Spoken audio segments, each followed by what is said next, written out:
दिल्लीमध्ये पंतप्रधान नरेंद्र मोदी यांनी एनसीसी कॅडेट्स, एनएसएस स्वयंसेवक, राष्ट्रीय रंगशाळा शिबिरातील कलाकार, आदिवासी पाहुणे आणि प्रजासत्ताक दिनानिमित्तानं परेडचा भाग असणाऱ्या झांकी कलाकारांशी संवाद साधलेला आहे। ही दृश्य आपण पाहतोय दिल्लीमधील आहेत।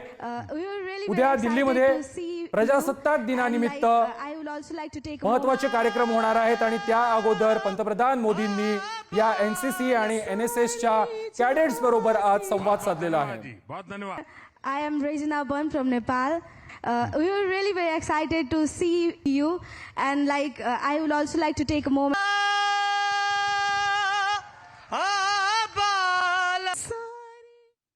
प्रजासत्ताक दिनानिमित्त राज्यातील प्रत्येक जिल्ह्यातून विशेष कामगिरी करणाऱ्या सरपंचांना पथसंचलनाच्या कार्यक्रमाला केंद्र सरकारकडून विशेष अतिथी म्हणून आमंत्रण देण्यात आलेलं आहे।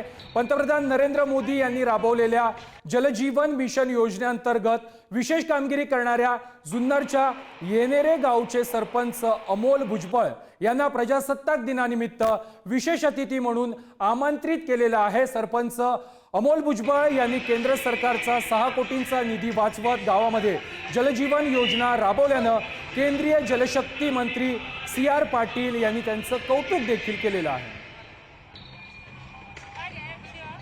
अर्थाने आज प्रजासत्ताक दिनाच्या या 26 जानेवारीच्या 76व्या प्रजासत्ताक दिनाच्या परेडसाठी आज आम्हाला भारत सरकारच्या आपल्या मोदी साहेबांच्या नेतृत्वाखाली जे सरकार चाललेलं आहे यांच्या पंचायत राज मंत्रालयाने आज आम्हाला या ठिकाणी विशेष अतिथी म्हणून महाराष्ट्र राज्यातील 36 सरपंचांना या ठिकाणी आमंत्रित केलं। प्रथमतः मी आपल्या देशाचे पंतप्रधान मोदी साहेब आणि पंचायत राज विभागाला या ठिकाणी धन्यवाद देतो।